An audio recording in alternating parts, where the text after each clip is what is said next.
అందరికీ నమస్కారం అండి.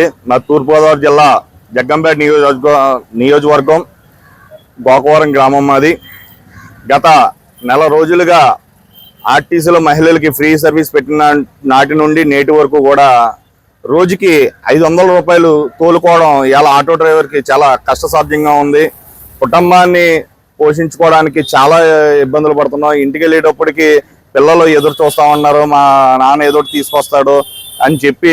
కానీ పిల్లలకి తినే వస్తువుల్ని కూడా అటువంటి సంపాదన లేకుండా ఈ రోజున ఆటో డ్రైవర్లు ఇవాళ ఆంధ్రప్రదేశ్లో ఉన్నారు.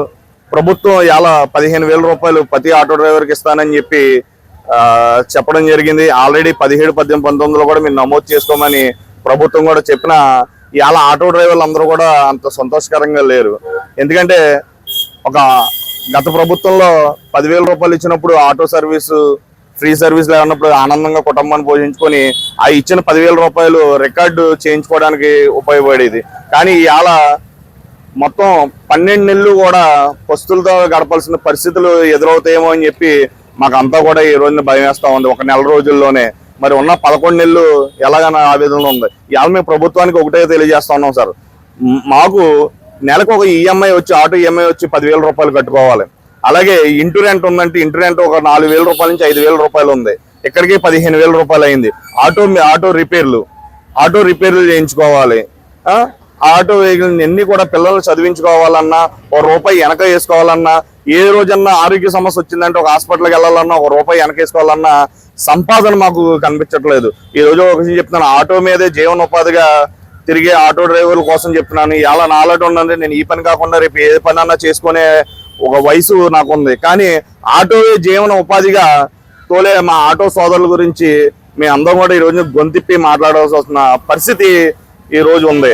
ఇవాళ ప్రభుత్వాన్ని కూడా చేస్తున్న 15,000 రూపాయలు ప్రతి ఆటో డ్రైవర్కి ఇస్తున్నారు. కానీ మీరు కూడా ఈ ప్రభుత్వం 15,000 రూపాయలు అన్నది కరెక్ట్ కాదు. దీన్ని కనీసం ఒక 10,000 రూపాయలకైనా చేసి ఆటో డ్రైవర్లకి మీరు అండగా ఉండాలి. ఇంకోటి ఏంటి, ప్రతి ఆటో కూడా యూనియన్లో లేవండి. యూనియన్లో లేకుండా సొంత వ్యాపారాలకి కొనుక్కునే ఆటోలకు కూడా డబ్బులు వేయడం అన్నది సరైనది కాదు. ఈ విషయం మీద కూడా ప్రభుత్వం ఒకసారి దృష్టి పెట్టాలి. ఆటో యూనియన్లో 10,000 రూపాయల నుంచి ₹1,00,000 రూపాయల వరకు ఆటో యూనియన్ సభ్యత్వాలు కొనుక్కొని ఆటో జీవనోపాధిగా సాగించే వ్యక్తులు చాలా మంది ఉన్నారు. అటువంటి వాళ్ళకి ప్రభుత్వ పథకాలు అందాలి తప్ప సొంత వ్యాపారాలకి ఆటోలు కొనుక్కొని వాళ్ళకి కూడా ప్రభుత్వ పథకాలు చేయకూడదు. అలాగే ఇవాళ ఆంధ్రప్రదేశ్ ముఖ్యమంత్రి అయినటువంటి శ్రీ నారా చంద్రబాబు నాయుడు గారిని, ఉప ముఖ్యమంత్రి అయినటువంటి శ్రీ కొనిదెల పవన్ కళ్యాణ్ గారిని, ఇద్దరిని కూడా మా ఆటో కార్మికుల తరఫున మేము ఒకటే కోరుతా ఉన్నాం.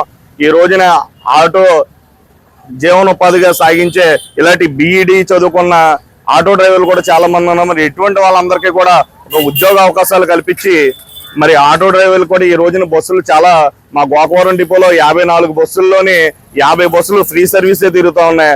ఇలాంటప్పుడు పల్లెటూరులో ఆటో డ్రైవర్లు చాలా ఇబ్బంది పడుతున్నారు. దాని ఏంటంటే ప్రభుత్వాన్ని మేమేం అడగలేము, కొంచెం బస్సులు తగ్గించి మాకు కూడా ఒక ఆటో వ్యాపారం ఉండేలాగా చెయ్యాలని చెప్పి వేడుకోవడం తప్ప ఇంకా మా చేతిలో ఏమీ లేదు. మంచి చేసినా చెడు చేసినా కూటమి ప్రభుత్వాన్ని మా ఆటో డ్రైవర్ని ఆదుకుంటారని చెప్పి సెలవు తీసుకున్నాం. జై హింద్, జై భవాని. ఆటోల పరిస్థితి ఏముంది, ఇంకా ఫ్రీ బస్ పెట్టిన తర్వాత వ్యాపారాలు అంతంత మాత్రం కింద అయిపోయినాయి. రోజుకి 500 సంపాదించే 15,000 సంపాదించుకొని 8,000 వాయిదా కట్టుకొని ఏదో చేసుకునేవాడు. రోజుకి 200 పట్టుకెళ్ళడం కూడా కష్టంగానే ఉంది ఈ రోజుల్లో. ఆ ప్రభుత్వం వారు ఏదో వాళ్ళని ఎక్కడానికే చూసుకున్నారు తప్ప మా ఆటోల పరిస్థితి ఏమైపోద్దని ఆలోచన కూడా లేకుండా చేశారు ఇప్పుడు. కాబట్టి ఆ ప్రభుత్వం వారు నారా చంద్రబాబు నాయుడు గారు కానీ, కొనిదెల పవన్ కళ్యాణ్ గారు కానీ మా కోసం మా పరిస్థితి ఆలోచించి తగిన చర్య తీసుకోవాలని కోరి ప్రార్థిస్తున్నాం.